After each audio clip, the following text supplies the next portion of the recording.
There's big supply chain challenges still playing out across the global economy. Is that impacting your business? Yeah, partially, absolutely. Some of the parts availability is not as it used to be. We just acquired 2 small aircraft to carry our parts around ourselves to get to an airplane if a part is needed. Sometimes you can't depend anymore on some of the providers of the world logistics. Those are some of the issues we're dealing with now. We have a global network, so it's kind of like, better than if you're a single player with one airplane. Certainly, pilots in the U.S. has been a matter of attention. In the rest of the world, it's still very balanced, I have to say. Overall, we see inflationary pressures on pricing. Now, with us, we have in our subscription contract an inflation adjustment clause, and we also have a fuel adjustment clause. So we're not impacted as a company, but if you look at some of the overall trends, if you look at the cost of a flight versus the fuel surcharge, it's not a prohibitive thing. So it's not like somebody wouldn't fly because there's a fuel surcharge on it. And that's different than an airplane ticket where you might be experience double the price. So demand levels are not impacted by any of the world happenings right now. Let's talk about climate change as well. VistaJet has made a commitment to reach carbon neutrality by 2025. Seems like quite a big goal, in fact. 2025 isn't very far away. Well, how are you going to achieve it? It's a huge goal. We announced it over a year ago. We're taking climate change extremely serious. We want to lead the industry. Again, we believe that's good. We have a conversion rate by now of 91% of our corporate clients make the financial contribution to be climate neutral by 2025. The acquisition of these aircrafts here, it's the first eco-friendly airplane in the world. SAF, the sustainable fuel, is a big investment that we're doing. So from any aspect of how we can improve and contribute to climate neutral by 2025, we have attacked.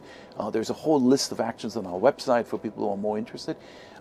We're driving this hard, and we're very happy to do that. And even at the detriment of some margin, we believe that this is how the world is going to function.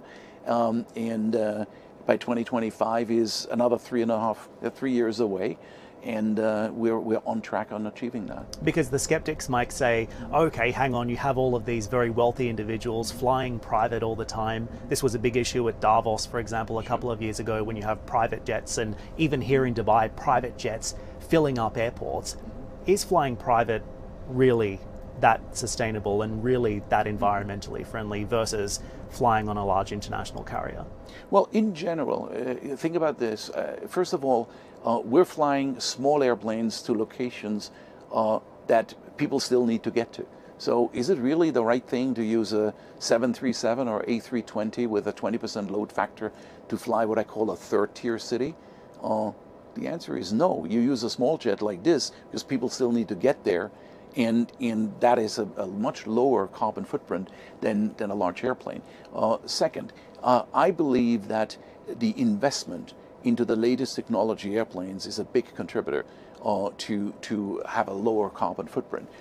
We make those investments. We invested billions into brand new airplanes with a much better fuel efficiencies than some of the airlines. So we believe we're making our contribution to what we can influence in this industry. The industry is there, and we simply want to be the best in terms of carbon neutrality in this industry. And it also seems like aviation is really a ripe industry for a lot of disruption when it comes to renewables, when it comes to green energy. Do you see a day in the future, Thomas, when an aircraft like this G7500 might actually fly on green energy or renewable energy? Well, look, I think SAF is the next step, which will really be a major contribution to this goal.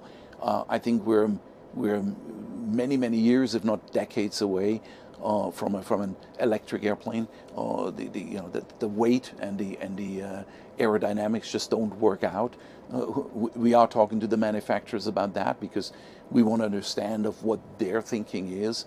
The electrical airplanes of this size is something far into the future. Certainly not this decade, certainly not next decade.